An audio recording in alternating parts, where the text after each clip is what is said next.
Welcome to the Palestine Podcast, produced by the Ireland-Palestine Solidarity Campaign. Welcome to the webinar, Israel, Palestine and the Question of Apartheid. This webinar is organized by DocP, Palestine Link and the Rights Forum. This webinar series aims to address questions of apartheid in Israel, Palestine, South Africa and beyond. In this series of webinars, we discuss the relevance of the concept of apartheid for analyzing the human rights situation in Palestine, for analyzing the struggle against institutionalized oppression, discrimination and colonization.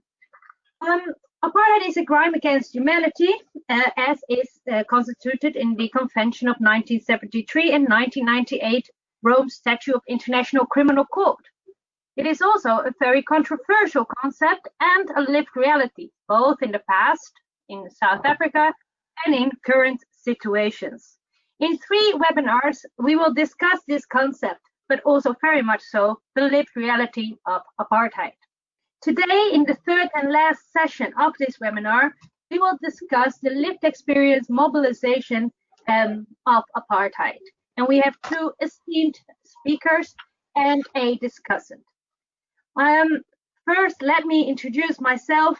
My name is Anne de Jong. I'm an associate professor in anthropology of conflict at the University of Amsterdam, and I will be your co-moderator for today. The setup today will be, we have the speaker Ilan Pappe first for 20 minutes, second Ronnie Kasrils, and a discussant Alice Samson Estape from the European BDS will start off the questions. So without further ado, let me introduce the 3 speakers to you today. The first one is historian Ilan Pappe.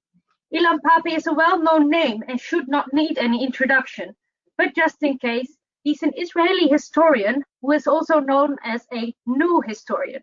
Basically, this is either an insult or a badge of honor, meaning that he critically examined the modern history of both Israel and Palestine. He used to be a lecturer at the University of Haifa and was the academic director of the Givat Hafifa Jewish Arab Center for Peace. Political pressure, continued exclusion in Israel, however, made Ilan Pappe move to the Great Britain to become a full professor of history at the University of Exeter. He wrote too many articles, videos, and gave too many interviews to name them all, but at least the privilege of being the moderator, my 2 favorites are A History of Modern Palestine in 2004 and the book The Ethnic Cleansing of Palestine in 2006. After we have Ilan Pappe speak, we then give the floor to Ronnie Kasrils. Ronnie, very much welcome. Thank you. Ronnie is a well-known inspirational anti-apartheid activist and very much a former politician of the good kind in South Africa.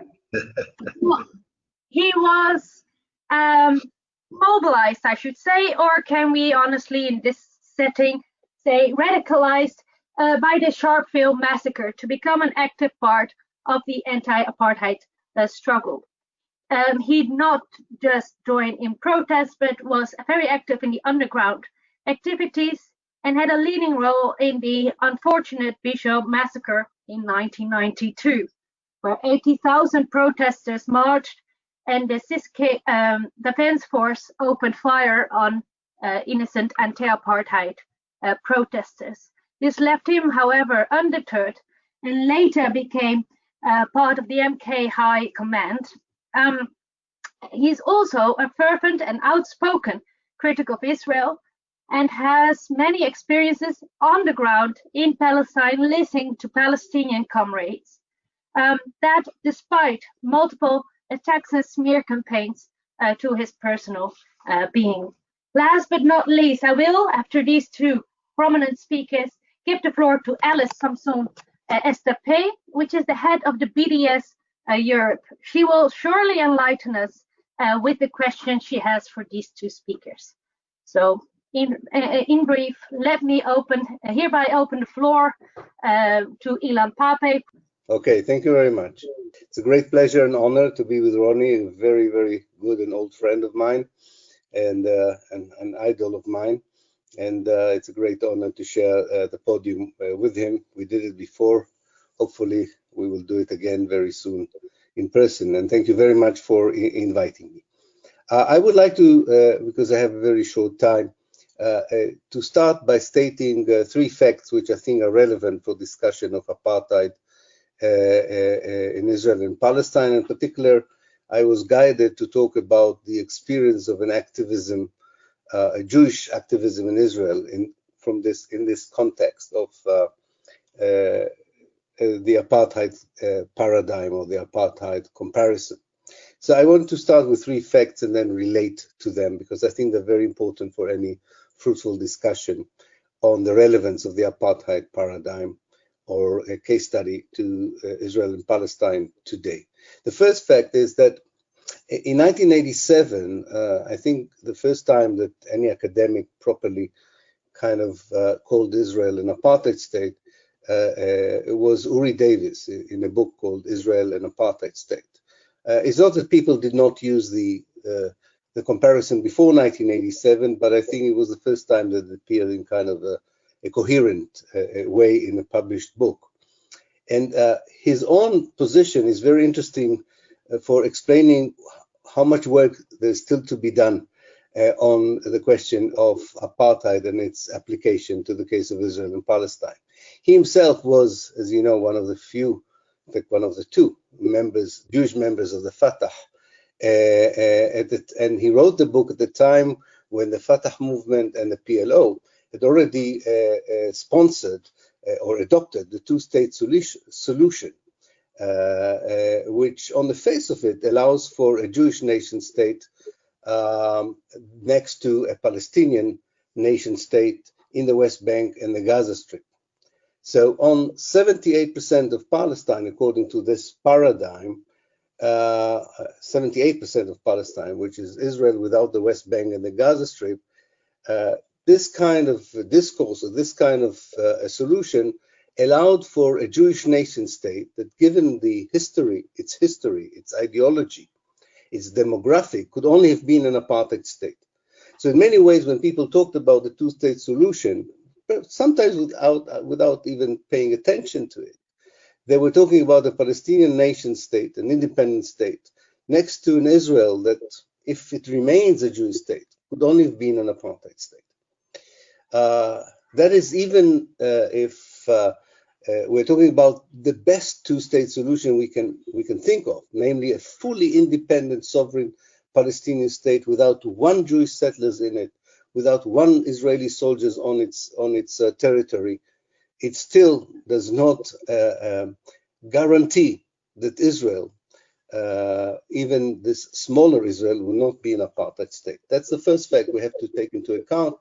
And I think a lot of the people who are genuinely believing in peace and are still basing their hopes on a 2-state solution tend to forget it. And I think some of it came out in the first webinar of this series with John Dugard's position on this question.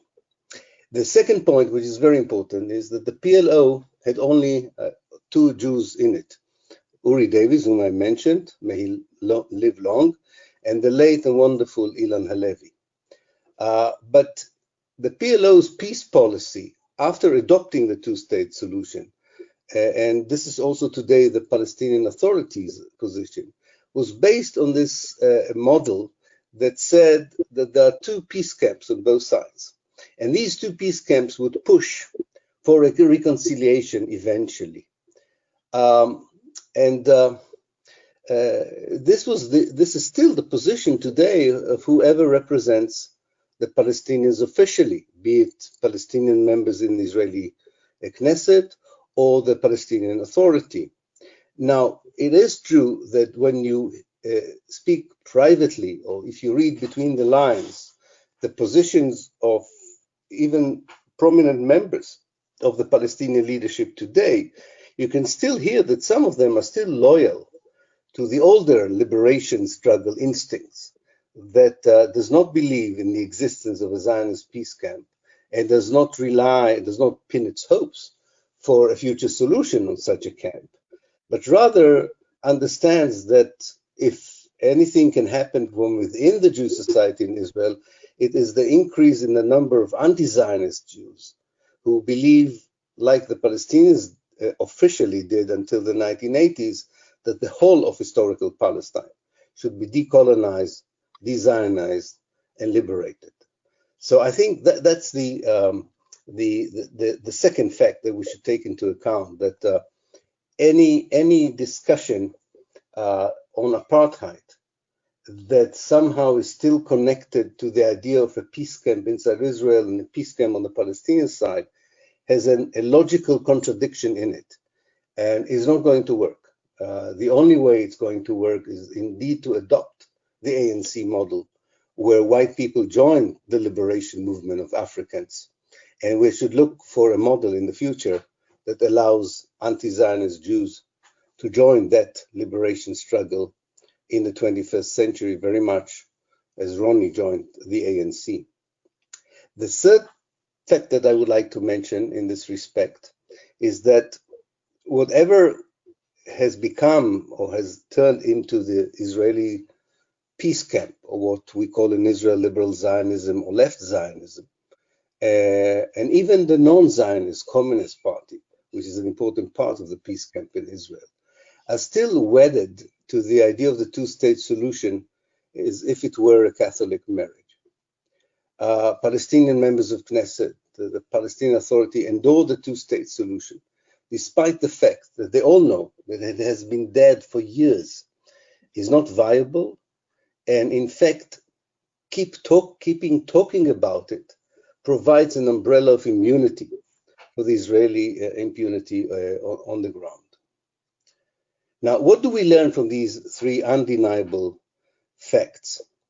One is that we need a new, clear, democratic, authentic, official Palestinian voice and vision that redefines what the liberation of Palestine means in the 21st century.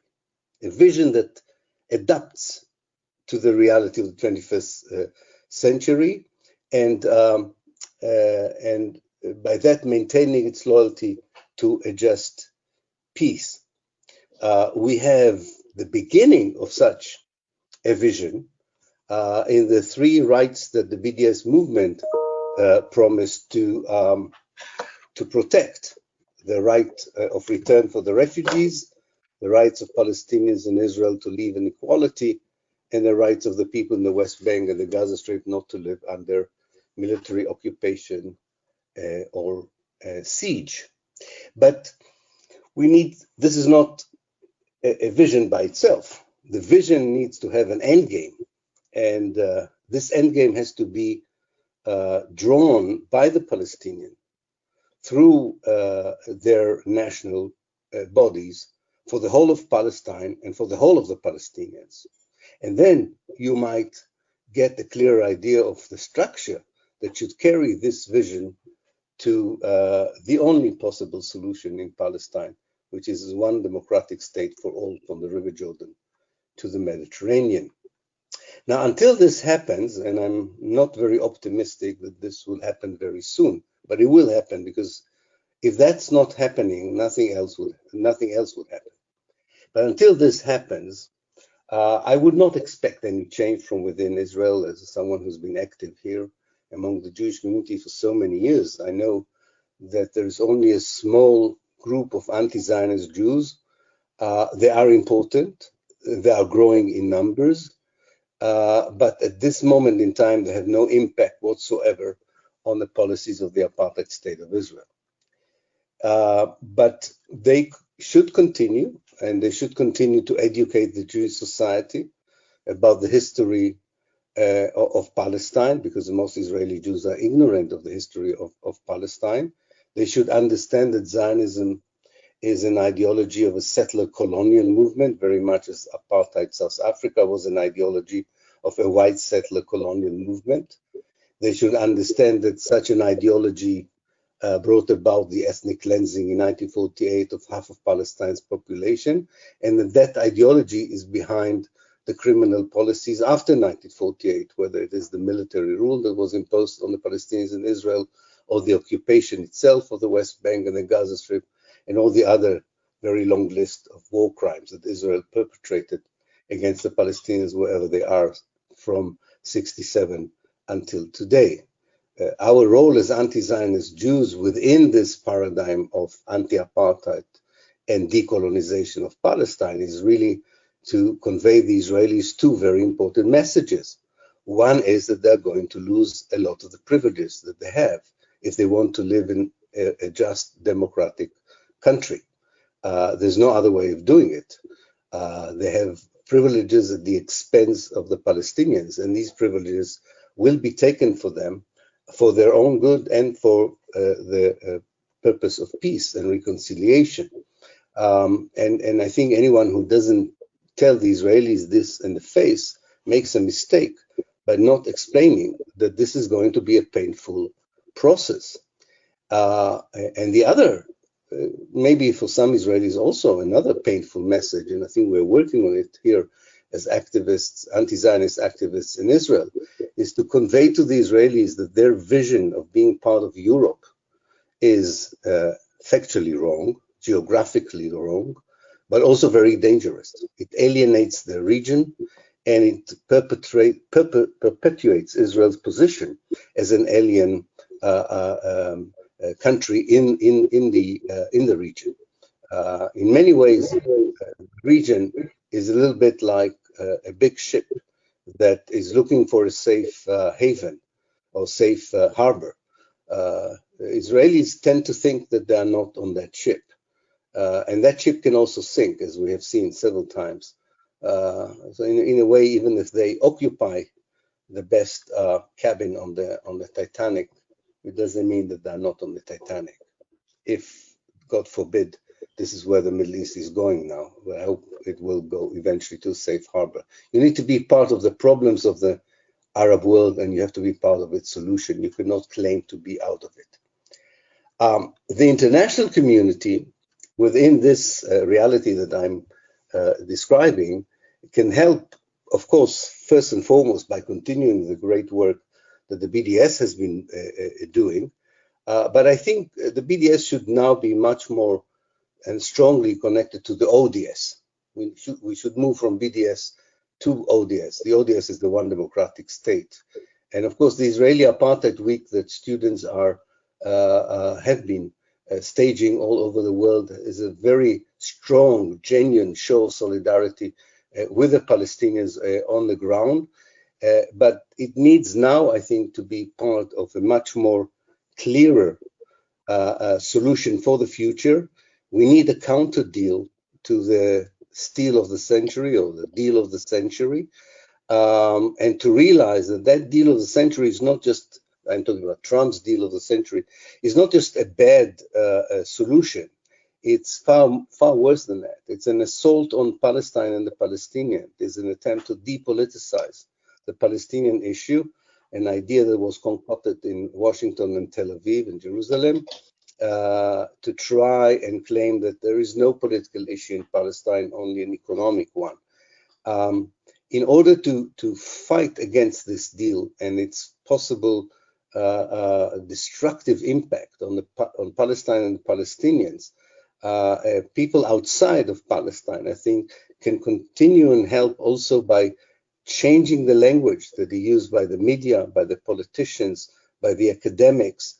They're not using the right language. We should talk about colonization, decolonization, apartheid, regime change, the end to ethnic cleansing and crime against humanity, and put aside the whole discourse about peace, coexistence, and all the other entry in the vocabulary that the two-state solution process to nowhere has created for us.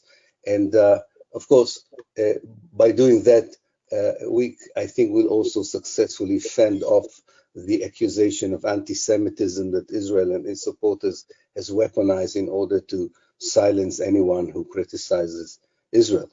I will finish by saying that, unfortunately, and that's my dismay, but it doesn't make me stop being active for one second, is that I think that the three tasks that I was talking about cannot happen simultaneously.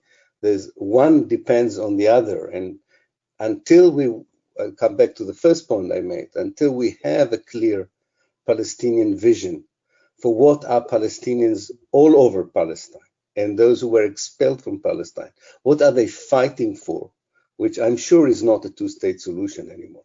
But we need to hear what is the alternative that they're fighting for. Would be much easier for me as an activist on the ground, both in Britain and in Israel, to organize support for that kind of a campaign. I'm not going to work even 1 second to convince people to support the two-state solution. I'm not in the business of taking a dead body and making it alive again, or extracting it from the morgue and donning it with all kinds of clothing in order to claim that it's still alive.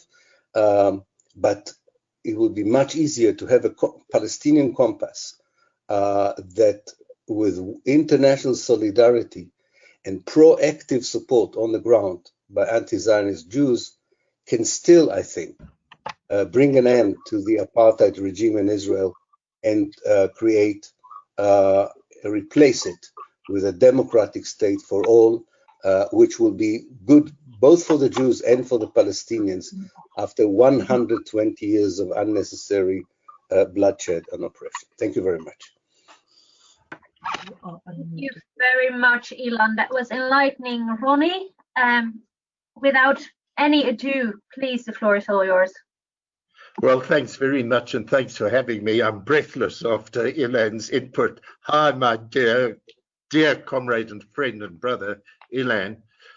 I want to immediately say that the likes of Ilan and Yuri Davis, it's two of them,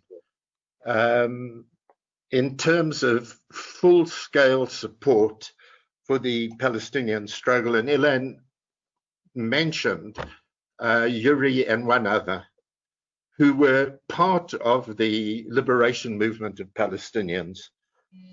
The South African situation gives, it's the same.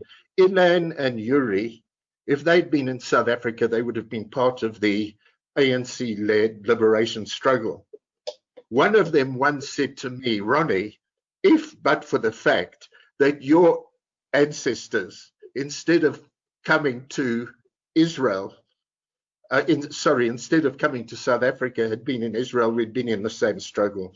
But it's a key element of a difference that the ANC had very early on been so inclusive, not just to the 80% of indigenous Black Africans, because we got a mixed population.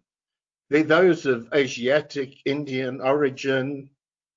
They're those who came from Europe. And there are those of mixed race, which are in South Africa, it's termed colored mixed race. Apartheid division, like imperialist division to divide and rule, plays on keeping people in different camps.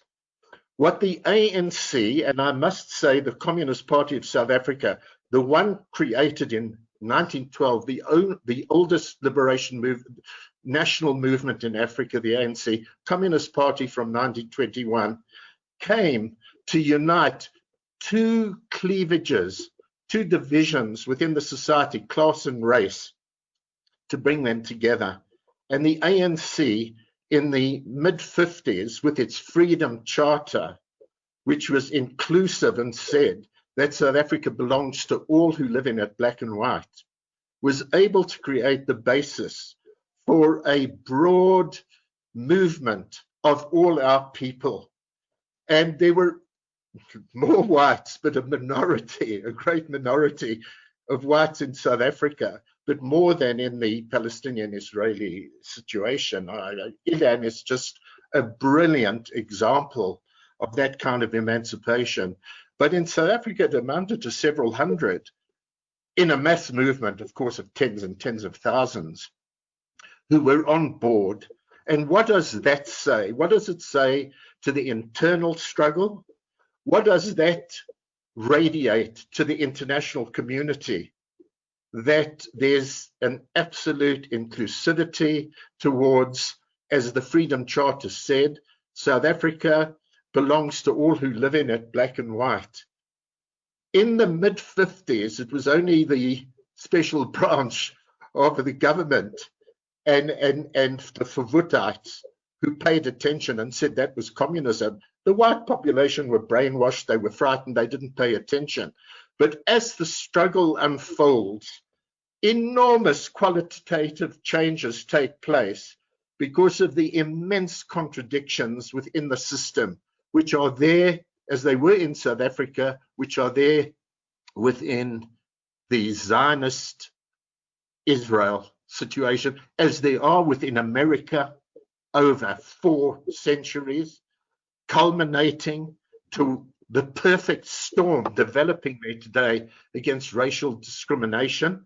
And when we talk about the fight against racial discrimination from South Africa to the United States to Britain and Europe, and it's got to be to the fore, the connection in Palestine, in the Holy Land, as it was called. So I'm talking about Palestine as it was, and it's got to be to the fore that it's the race discrimination, the apartheid state. But what does that cover?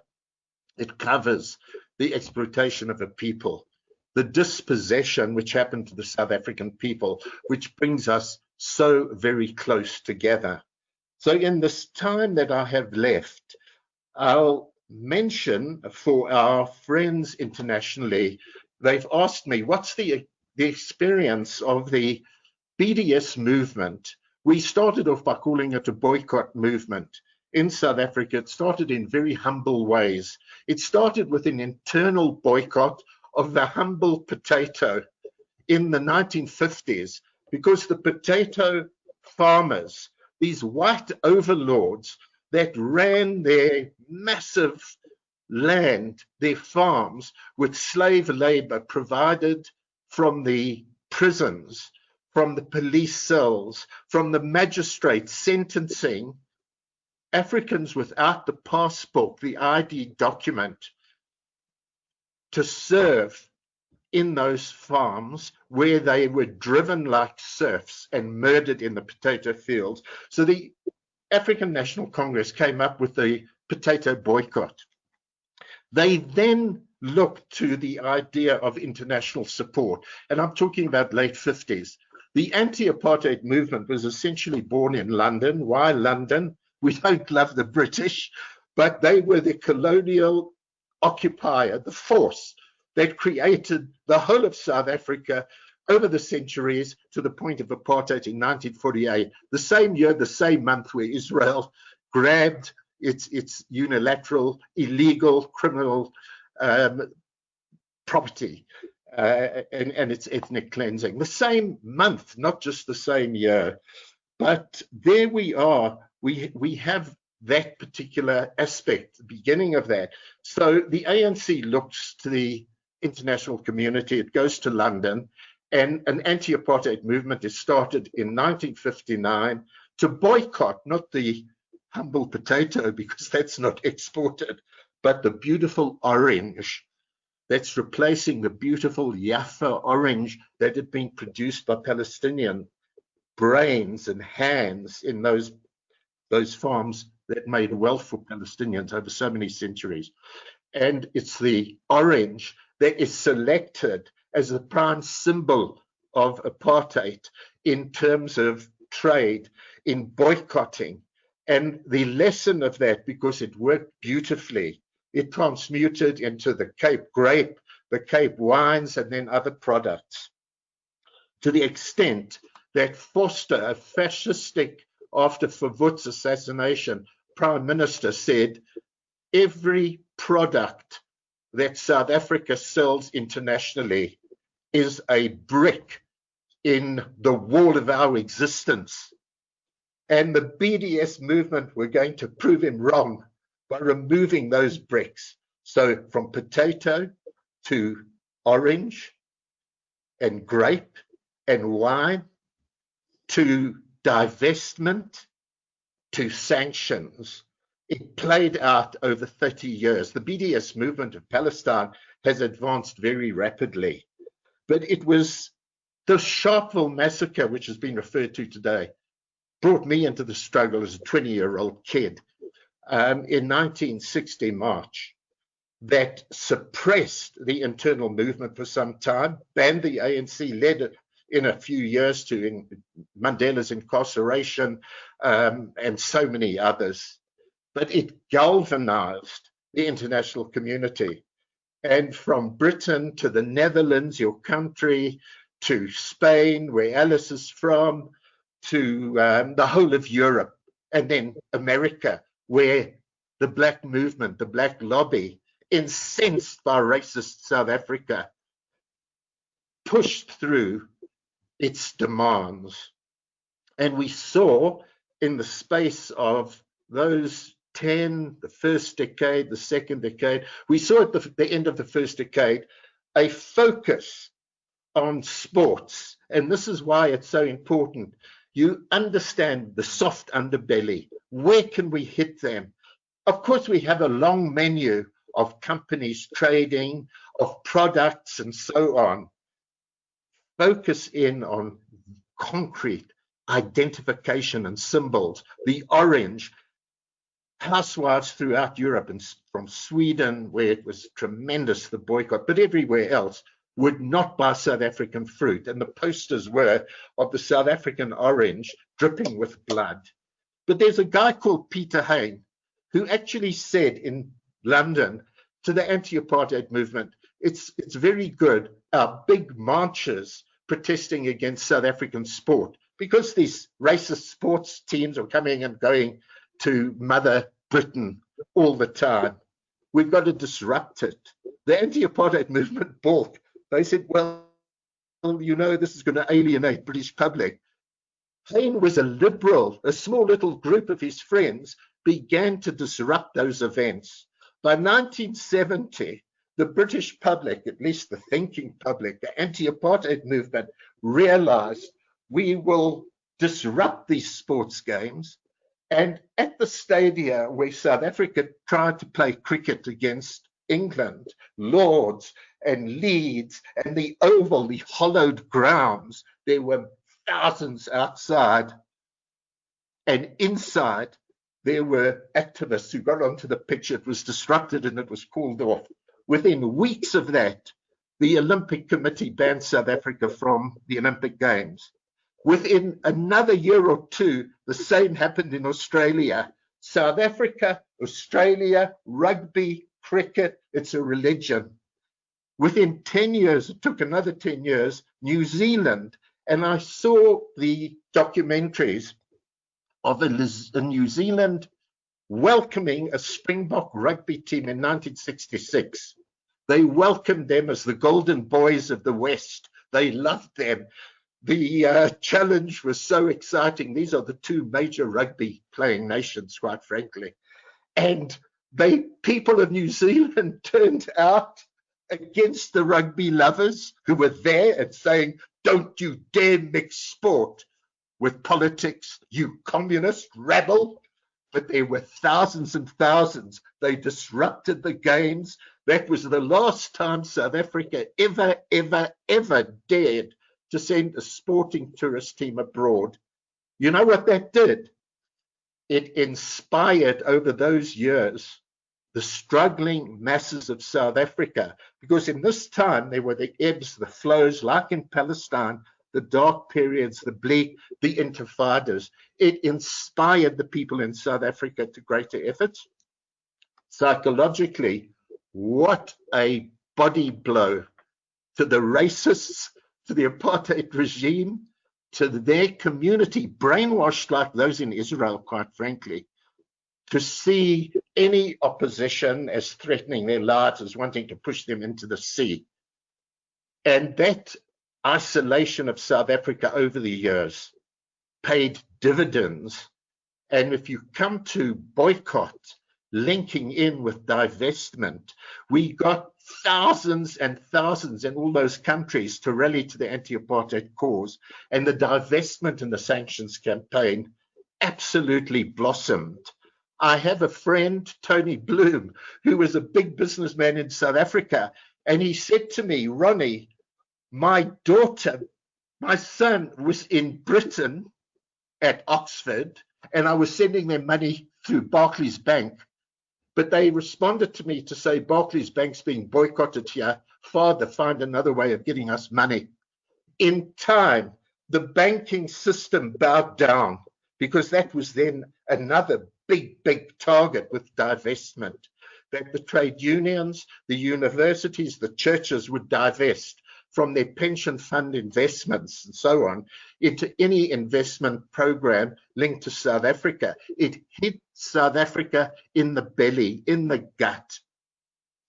And together with the Americans under the black lobby pressure, by 1986, a huge turning point, Kodak, General Motors, IBM, and then Chase Manhattan, and then Barclays cut business ties with South Africa.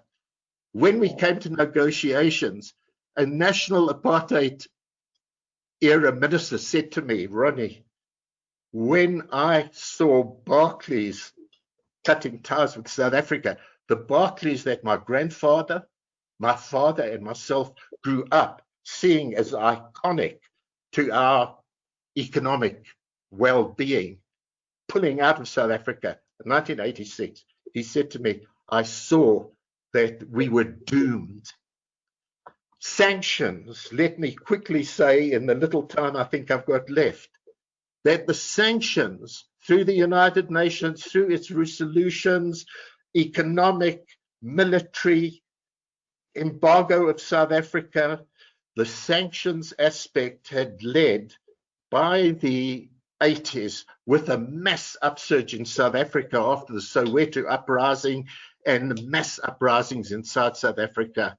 It had led to that particular point where even Britain and France, who had provided South Africa with what were now obsolete Mirage jets and naval craft and tanks, etc., they were obsolete. Zionist Israel was the ally of apartheid South Africa and was bringing South Africa its armaments, even to the extent of nuclear weapons, as we well know, arming this hated, racist, once Nazi-loving, apartheid discriminatory colonial state. And what happened was that they had to cease providing those weapons, except Israel, I've said. And you know something? I became a Deputy Minister of Defense in 1994. I discovered from the Air Force people who had served in the SADF, South African Defense Force, that actually the development of the Mirage with Israel was a useless fighter craft, that when it came to the war in Angola, where South Africa was the aggressor, Cuba came in terms of support for Angola, and they had the Russian MiGs, that they couldn't match them with what was called the Cheetah, the South African equivalent of what Israel had at that time. We know Israel now has the most up-to-date in the weaponry in the world, courtesy of the United States. Disgusting and shameful. But that helped to turn the tide in Angola. It was the fighting quality, of course, of the Cubans and the Angolans that defeated the South Africans who were fighting so far from home. And the Angolans with the Cuban internationalists had a just cause, but they had better military equipment and they had control of the skies. That was the effect of the sanctions applied against South Africa. It affected the morale of the South African Defense Force. There were young white troops, conscripts, who could not see themselves giving their blood to defend a system that increasingly was being seen as revolting to the world, and increasingly white South Africans began to feel that in fact it wasn't representing their interests. So it was a small number like the refuseniks in Israel, but it was a harbinger, like the Ilan Pappes and the Ronnie Kasrils, the Joe Slovers we had in South Africa, that actually the regime was not really able to work. But you take all that into account, and culminating in the disinvestment where those banks I mentioned, including Barclays, had basically said, coming to 1989, 90, before 90, that we are not going to roll over the apartheid debt. We no longer are going to talk about investment. You've got to pay your debt now. This was the absolute end of apartheid. And of course, then the apartheid elite leaders and its supporters in Britain and Europe and America were saying, hark the coming of an insurrection of the Red Revolution and communism. You guys, if you want to save your property and you want to save your wealth and economy, give political power over to the blacks, which is actually what happened. It wasn't a sellout on Mandela's part, because there is this point about the struggle for power that first obtained political power. And that obviously was impelling the ANC with its support base, its allies, including more and more of unification of the country behind them, and the peeling away of whites, not all joining the ANC, but peeling away from believing that apartheid could continue to secure their future.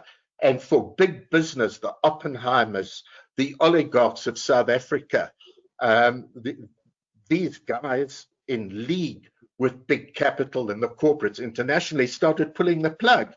That's going to happen in Israel. Like Ilan said, sooner, later, we're in for a protracted struggle. The Palestinians have what South Africa showed at that time: resolution, resolve, determination. Samud, what a beautiful word, which is why the Palestinians, whatever happens, can never be defeated. And let us, as I end, remark about what's happening in America. What happened in South Africa at our tipping point in 1989-90, Battle of Quito Carnival, where the perfect storm is taking place, where a perfect storm is taking place in America, where that perfect storm, because of the contradictions of the system, will take place within Palestine, Israel.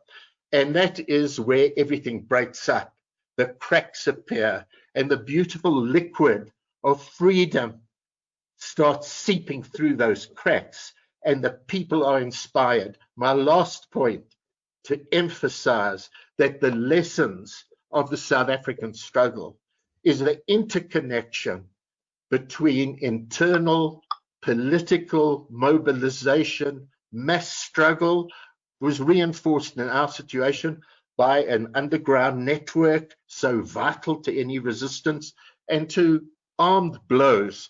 But those aspects are dependent on your own conditions and the conditions in Palestine. But in terms of that, the symbiotic relationship between internal struggle and the external international solidarity, the BDS movement, which is growing from strength to strength in relation to Palestine, to isolating Israel, is winning, will win. And the two affect each other. When the Palestinian internal situation, like the South Africans, rises to heights, it inspires the external international solidarity, BDS. At times, when the internal struggle is in ebb, as it happens, it's ups and downs, the external provides the encouragement and the inspiration. So it's symbiotic, it's connected, it's part of the one struggle. And this is why we were able in South Africa to develop a strategy, inclusivity, that was also able to draw on whites within our country to break the myth that racism, that Zionism will ensure the purity of one camp of domination, Zionism, over all Palestinians, a Jewish state in South Africa. that it would ensure the domination of white supremacy over all the coloured peoples, black and brown of South Africa. It fails. We've got a just cause. This is the main comparison. We've got moral ascendancy over the immorality of Zionist Israel over apartheid Israel as we had over apartheid South Africa. I hope I've kept to my time. Thanks very much. Thank you both so much, Ilan Pappe and Ronnie Kasrils, from a radical new Palestinian-led vision and mobilization of a struggle who all those of justice can then join, to the perfect storm and very much so a symbiotic, inclusive and connected struggle against all forms of racism. Thank you so much. It was definitely much food for thought for all those listening in. But first, let me give the floor to Alice Samson Estape, who is a very much so a prominent and well-known activist and head of the BDS Europe, who will be our discussant of the two main speakers today. Alice, the floor is all yours. Thank you so much. Thank you for all the groups in Netherlands for organizing this. It's a real honor for me to be able to be the first person to speak after Ilan. Ilan, I'm sorry we can't see you, but I first heard you speak once in Beit Sahur. I've read many of your books, so it's really an honor to share this space with you. And Ronnie, I was lucky enough to meet you just over a year ago in the UK. I've been brought up in a home where you were very much considered an idol, and we had a photo of you next to Mandela. So it's again, I say it's a real honor to speak next to a fighter like you. I think both of your speeches have been very helpful, seeing on how struggles are progressive and how all the challenges we face. I think it's quite common for activists in solidarity with Palestine in the BDS movement to feel frustrated very often, which is normal when we're facing something that is so huge, such a powerful state like Israel is, that uses so many different strategies to criminalize our solidarity, and of course to make it much harder for Palestinians to achieve freedom and for others to struggle next to that. Some days are more inspiring than others. Like today, as Ronnie was mentioning, we had a huge victory coming from the European Court for Human Rights, stating that calling for boycott for Israel is a civil right, and as the BNC, the Boycott National Committee, believes that this momentous court ruling is a decisive victory for freedom of expression, for human rights defenders, and for the BDS movement, for freedom, justice, and equality for Palestinians. And it's clear that it's a major legal blow to Israel's apartheid regime and its anti-BDS lawfare. And it's coming just at a time, as Ronnie was saying now, when European citizens who were all incredibly inspired by the Black Lives Matter uprising in the US and trying to challenge the ugly legacy of European colonialism in France, Germany, and all other EU countries to end this racist repression of human rights defenders campaigning to end with Israeli apartheid. And I think it was very helpful to just listen to you and explaining how there's challenges and there's easier times and there's harder times. So let's enjoy these opportunities where we see that how quickly the BDS movement is evolving and how legally and politically we are getting closer, but there's a very long road to go. As we were discussing before also, Ronnie, I think something that happens a lot inside of the BDS movement is that we compare constantly to South Africa, which I think can be very helpful, and we have certainly learned so much. But of course, the world has changed so much, and we live in a world right now that is so far to the right. So many governments are governed by far-right political parties. Criminalization, repression has changed so much that I do think that that we can't compare as if there is an exact same pattern how apartheid was ended in South Africa and how it will end in Israel. And I think many times we seek for this tipping point you were just talking about right now, and it can feel very frustrating when you see just how brutal Israeli apartheid is and how it keeps on getting more brutal. Right now we're on the eve of annexation that the Israeli government has just announced, when there have been only in the recent years all the killings during the Great March of Return. I think there's times when we think, when exactly is the tipping point going to come? When are states finally going to live up and stop supporting Israeli apartheid? So this is one of the questions I wanted to ask you, Ronnie, is how can activists, how can we keep on pushing the narrative that Israel is in fact an apartheid state, and that states must end their complicity with Israel, just in the same way they did with apartheid South Africa. And I want to reiterate that Palestinian civil society has again called for effective measures by all states to stop Israel's illegal annexation, and calling with specific examples to ban arms trade and military security cooperation with Israel, to suspend free trade agreements with Israel, to prohibit all trade with the illegal Israeli settlements, and ensure that companies refrain and terminate business with Israel's illegal settlement enterprise, and to ensure that individuals and corporate actors responsible for war crimes and crimes against humanity in the context of Israel's regime of illegal occupation and apartheid are actually brought to justice. So if we could hear a bit more from you of how we can mainstream this narrative that Israel is an apartheid state, and how can we push for sanctions. And then to Ilan, my question to you is, it was great to hear you talk about the reality in Israel, which of course you know so well. And again, recalling that the BDS movement, as you said, doesn't call for states. What Palestinians are always saying is that it doesn't make sense to talk about different states and how the region is organized geographically. What we need to talk about is about rights. And until Palestinian rights aren't respected, then it doesn't make sense to talk about that. But I wanted to ask you, because there was an article that came out in the magazine 972 that said that the Jewish left is starting to recognize the term apartheid and abandoning only talking about an occupation, but talking more and more about apartheid. And I wanted to hear from you if you think that if the BDS movement and Israel's brutal regime of oppression and dispossession is contributing to actually push further and further to the left activists in Israel. Thank you. Okay, Ilan, I'm ahead of you now. That's good. No problem. Age before beauty, Ilan. Age before age.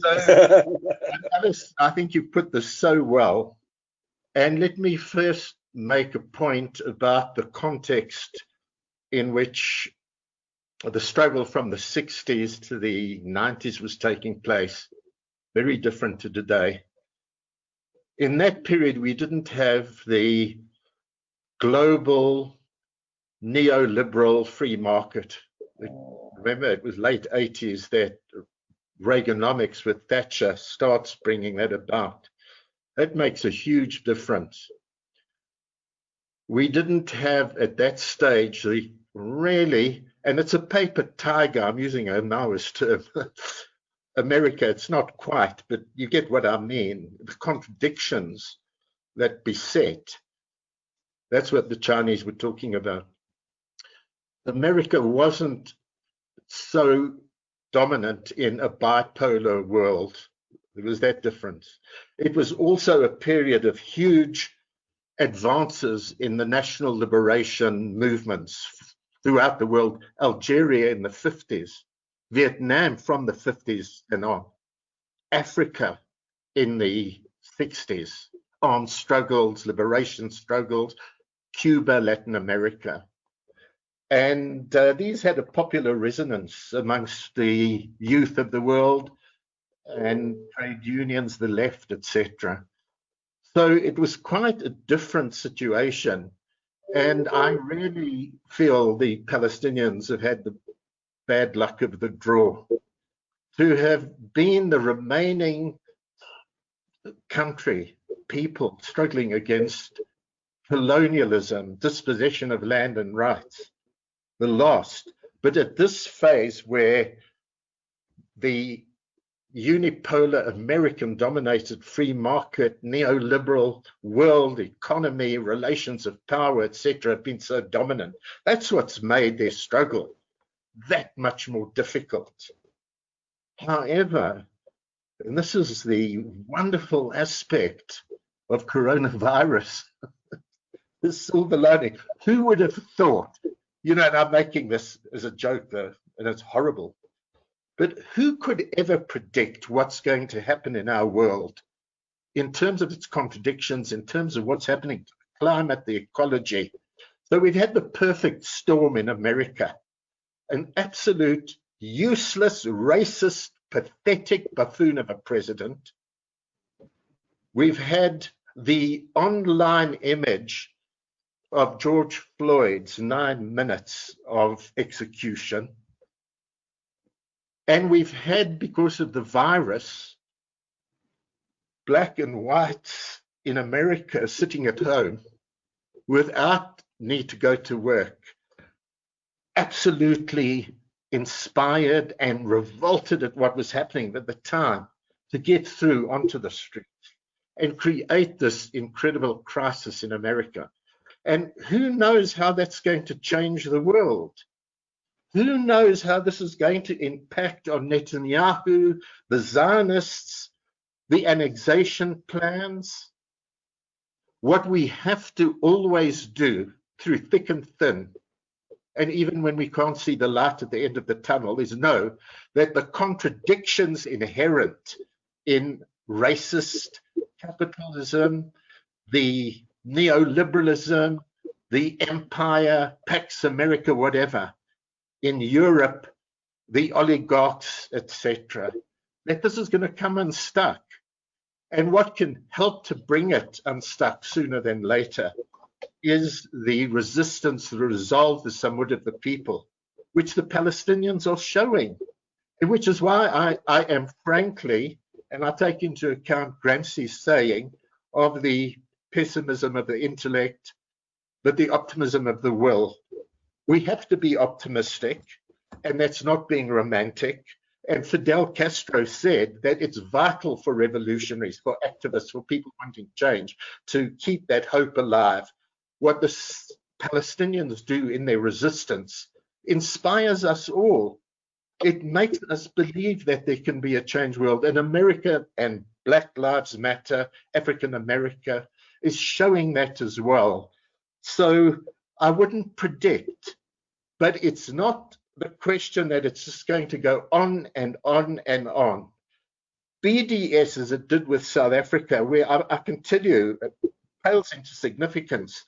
Those 30 years from apartheid to the end, we had centuries of colonial oppression, of course, seemed like an absolute 10 lifetimes compared to what the Intifada is, which and the Nakba, is, which keeps going.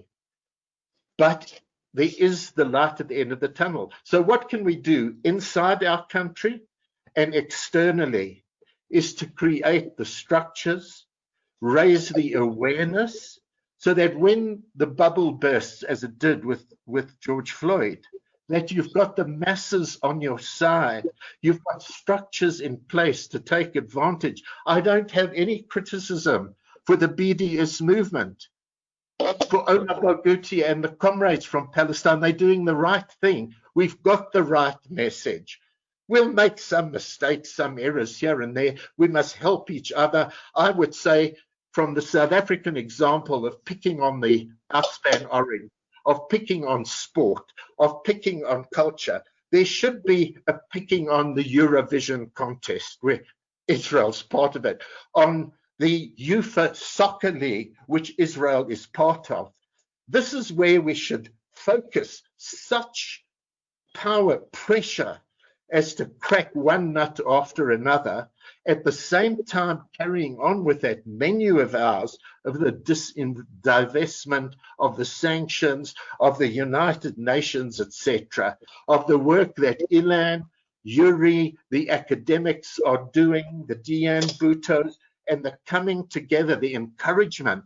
They must do something which I didn't believe when I was younger you could ever see in Israel, Palestine, until I met the Yuri Davises and the Ilan Pappes and the Avi Shlans and others, that there were Jews who could say we are Palestinians, and for the Palestinians to recognize this. And it's not as though I'm putting those Jews or those whites in South Africa on a pedestal.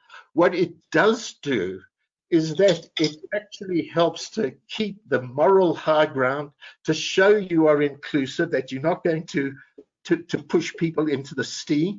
You're going to change a Zionist structure and rule, and you're going to come up with a inclusive one, which in my case, I do go along with the one democratic state. By the way, I'm a fan of that and a supporter, and that's the South African example. Although I will stand back and say, because we've been having these arguments in South Africa, by the way, that with the annexation, with the call by BDS and the Global South, which is what we've been asked to get together, the voice and the endorsement, isn't at this point, Ilan, to say that we've got to resolve one state, two state. I absolutely accept that to get clarity, you have to know what your objective is.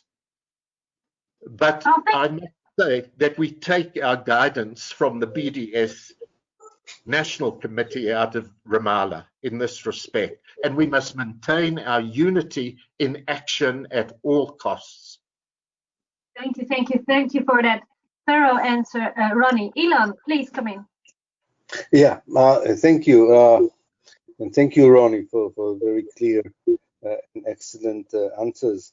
I'm not sure exactly what motivates today young Israeli Jews to become a bit more clear in their attitude towards Zionism and accepting that the problem in Palestine is not just the occupation of 1967, but goes back to the late 19th century and is connected to the ideology of the state and the history of the Zionist movement since the late 19th century. Definitely, those of our friends that warned us that the BDS movement would kill the opposition from within were totally wrong. In fact, the BDS movement, I think, contributed to a certain clarity among activists on the Israeli left, and I think clarified to them what the meaning of solidarity is. And as I said in my talk tonight, it wasn't easy because even Palestinian leaders told them that their role is to create a peace camp, but they were not supposed to create a peace camp. They were supposed to show solidarity very much as people in Holland show solidarity with the Palestinian people. And it's very difficult to make this transformation. I think the reality on the ground contributes a lot to this understanding. The fact that young Israelis have been traveling a lot and see things from the outside. So it's a combination of the Palestinian resistance, steadfastness, the BDS movement, and the reality on the ground that, thank God, keeps at least a small group of Israelis in this kind of situation. As always in the left, and that's nothing new. It's not typical. It's not only the case. It's not exceptional for Israel. The most kind of the main barrier from between this group and making an impact in the Israeli society is not the right wing in Israel. It is the Zionist left, and therefore, I think one of the most important tasks in front of us is to let people who walked quite a long distance to take the extra mile that is needed to complete their journey. It was, I think the commentators mentioned the website Plus 972. It's this very website is a very interesting litmus paper for that. What I'm talking about. Very few people there dare to declare themselves as anti-Zionists, but they are now beginning to declare themselves as non-Zionist, and I'm patient. I think it's a process where I know it from myself. Very difficult to kind of lay behind you, or sort of leave behind you, basic truisms, basic principles that you were taught are moral, are exclusive, and you should defend them, even die for them. So it's not easy for them to make this transformation, but I think there's too much evidence on the ground, and there's too much clarity in the position of the outside world, if not from the government, at least from the civil society, for anyone with a modicum of decency in them not to see that they need to take this brave step and face their own society, even at the risk of being called traitors, because they will play a very positive role for their own society in the future. The more there are of this kind of people, the better chance we have to have a peaceful restitution in Palestine, because one day this Zionist regime will fall. All evil regimes in history come to an end. And it's very important to make sure that the transition to a just and democratic society is the one that was envisaged by people like Nelson Mandela, and not to have the unpleasant experience of decolonization that some African and Arab countries had. Thank you. Thank you so much, Ilan. It's now time to actively include all of you, and with all of you, I mean the 112 participants that we do not see on the screen. You're very welcome to send in your questions via the chat, and many of you have already done so. We will include you in the conversation through a Q&A, question and answer, which my co-moderator, Sonja Zimmerman, will convey your questions to the speakers. Thank you. Well, there's a whole load of questions, and I've been hard put arranging them because I was also very distracted by everything that was being said. But that's my fate, I suppose. So let me start with Ronnie. Professor Pappe, greetings from Leonard Shapiro in Cape Town, South Africa. Which movements or groups do you recommend that anti-Zionist Jews around the world join in order to contribute to the return of one democratic state in Palestine? Is that to me? That's to you, Ilan. Ilan.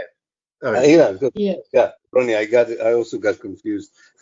Hi, Shapiro. Nice to.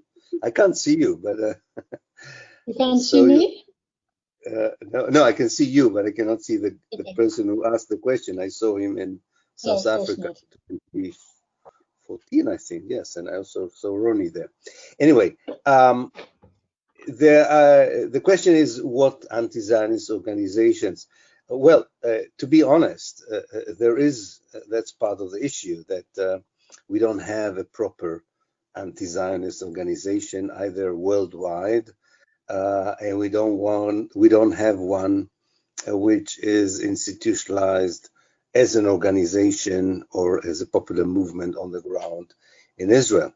There's an interesting initiative. I'm part of it. I hope it will take off, to have in Basel, in Switzerland, the first anti-Zionist Jewish conference, with the same number of delegates as the Zionists had when they first met there in 1897, sort of undoing by declaration the project, if not by deeds, at least by words. I don't know if it will take off, because there's so many different Jewish voices on this. As you know, Jews always need 3 synagogues, even if there are only 2 of them, one to go to and one not to go to. So it's not easy to work it out. I think that the most impressive initiative, and I'm part of it, and I think it's going to take off very seriously, is the One Democratic State campaign, the ODSC, which has a website you can look at, and Facebook.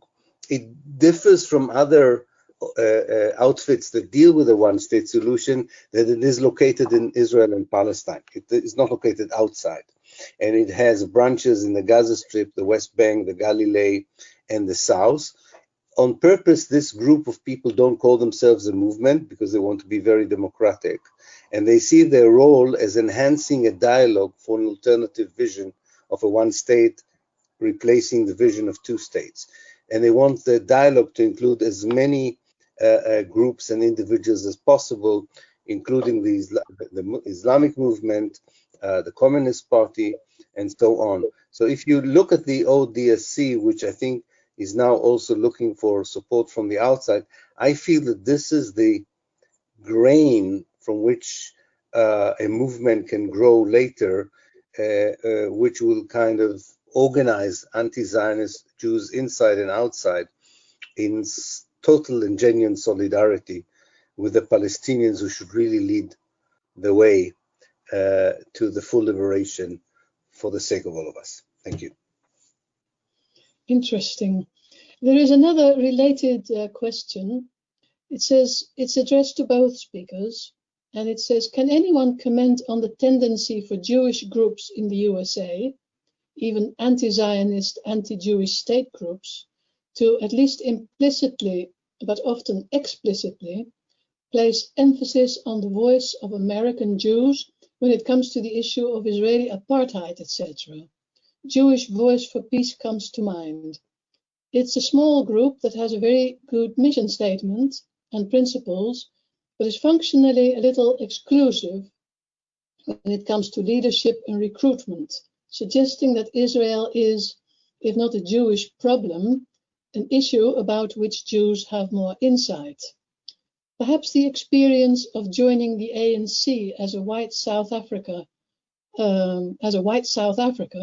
might lend some recalibration to this situation. My view is that ridding the Jewish centrality of the issue of Israel, particularly in the USA, will help to get the peace wheels moving more quickly, or at least more effectively.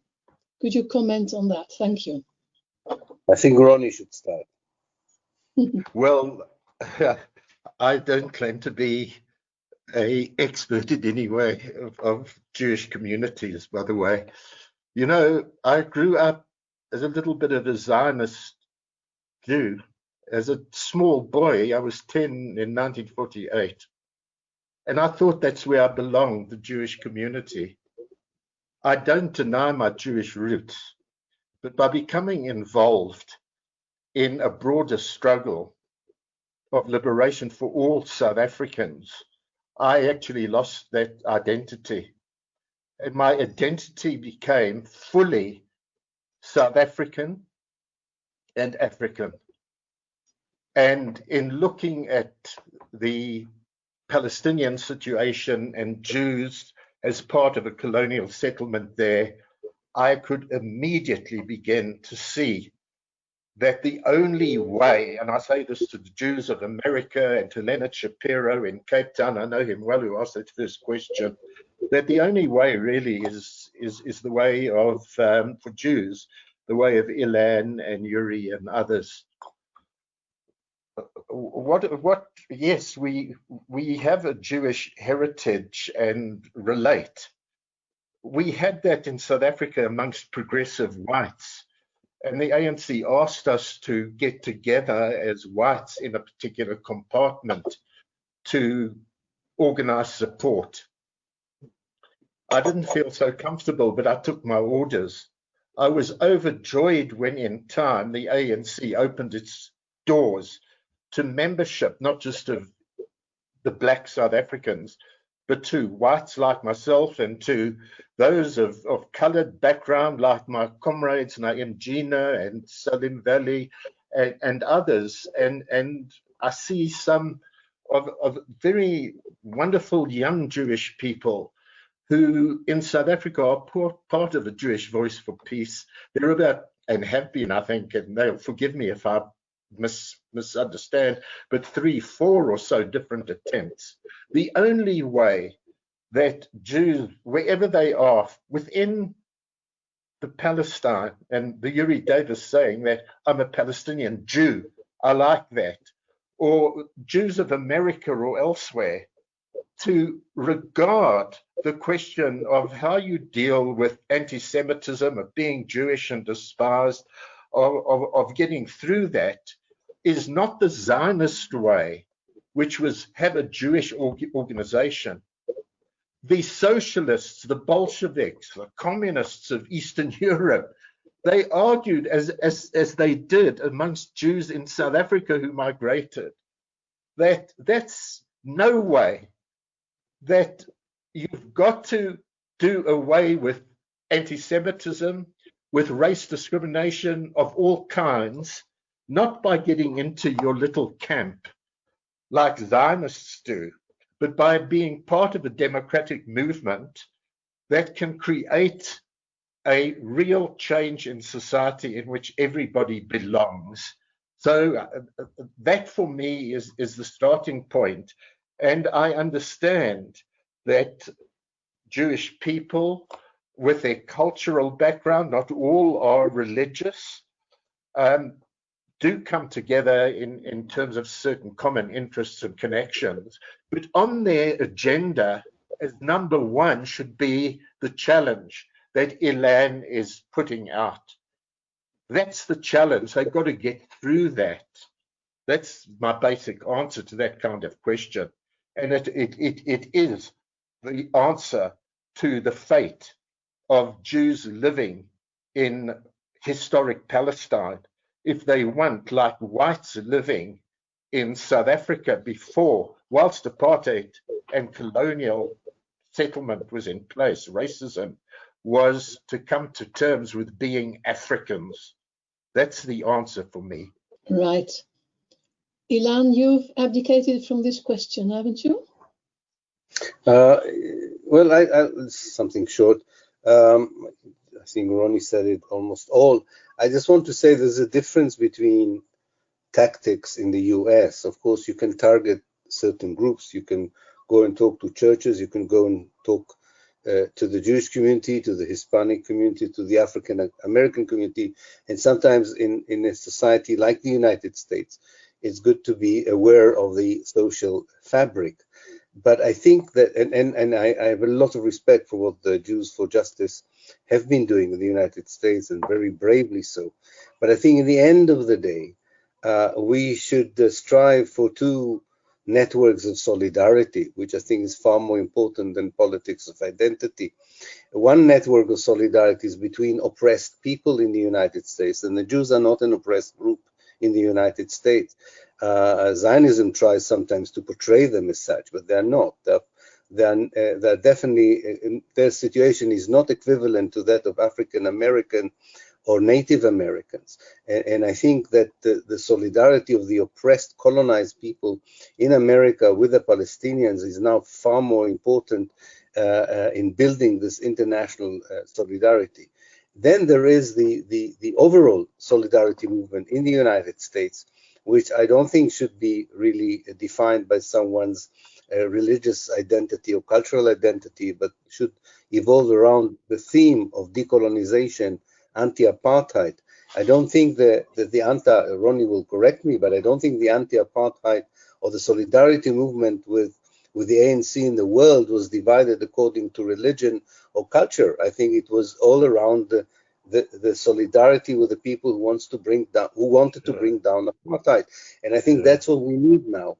But that doesn't mean, as I said, tactically I can understand it, but more important than anything else, it's to have a clear language, a clear vision, and a clear understanding of solidarity. You don't tell the Palestinians what they should do.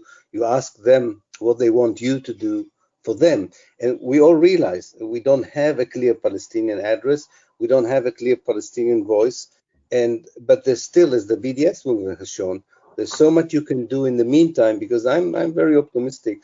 You know, Palestinian society is one of the youngest in the world, and what I hear from young people among the Palestinians gives me a lot of hope for a different kind of a Palestinian leadership and orientation in the very near future, which will, I think, help to solve some of the issues we've already discussed today.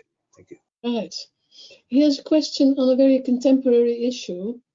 It's for both speakers. How should we react to the annexation that Netanyahu is about to carry out?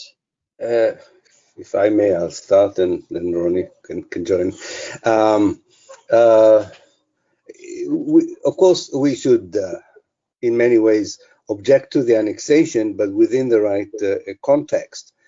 First of all, the annexation is a declaration, not an act, in the sense that Israel has already annexed these territories that it's going to announce that it's going to annex. They're already annexed. And most of the people living in them were already ethnically cleansed by Israel. But the world likes the Israeli game, by which if it doesn't declare that it does something, it didn't happen. So maybe yes or maybe not, on the 1st of July, Benjamin Netanyahu would declare something that Israel had already done. So if the world didn't do anything about it until the 1st of July, it wouldn't do much about it after the 1st of July. I think, of course, we should oppose the declaration as much as we should oppose the actions on the ground. But we should never play the game that one part of Palestine or one Palestinian tragedy is worse than other Palestinian tragedies.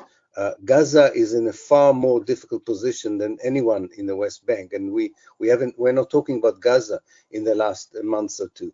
That's why we need to talk about the colonization of Palestine, the incremental ethnic cleansing, and pay much more attention to what the Israelis are doing than to what the Israelis are saying or declaring, and ask, because the Europeans and the international community should have been doing a lot already back in the 60s and the 70s, and definitely in the last 20 years. So I think that we should continue what we are doing and highlight the annexation as just another example of what a settler colonial state is doing to the indigenous people if it is accepted in the world as a member in the community of civilized states. Thank you. Ronnie, would you like to comment? Just briefly, because I really agree with Ilan, and he knows the situation so much better than me. But from someone who's part of BDS and what we've been asked to do in South Africa, you see, when they go for broke, when they do what Netanyahu's doing in his cross way, it's so important that it's opposed and protested against, and to see that it gives us opportunity, because the opportunity that's provided, and it is, people aren't looking at Gaza, but people are so affronted within governments, and I've seen this here in South Africa now, and in the global South, that you can put demands, you can put endorsement of Palestinian civil society who's calling on the world, and in our hemisphere, the global South, to get governments to take action in relation to the whole question of applying military and economic sanction. And it starts occupying their mind, and it opens up a debate. And in South Africa, we're going around now getting signatories and endorsements from hopefully government. It's certainly the ruling ANC. And this will happen throughout the global South. And if we get those endorsements, which is looking likely, you can hold these continents, these hemispheres, to that commitment. Now, we know what rhetoric is and signing positions and endorsements, but it does give one the chance to raise awareness, to mobilize in protest, and not to allow the Trumps and the Kushners. I mean, good grief, who the hell is this guy? Just, it's bloody little son-in-law, excuse my language. And Netanyahu, this absolute corrupt thief, to think that they can do what they wish. And we've got to treat them in the way that the international movement kept treating the Verwoerds and the Forsters and the P.W. Botha's who ruled South Africa, who, when we could crowd in on them with our BDS, that mobilization, and with the people inside the country, it really did create a sort of very necessary pressure that's absolutely required. You've been listening to the Palestine Podcast, a production of the Ireland-Palestine Solidarity Campaign. For more podcasts like this, please visit www.ipsc.ie/podcast. For more news, analysis, events, and ways in which you can take action, see our website at www.ipsc.ie. Thank you for listening, and you'll be hearing from us again soon.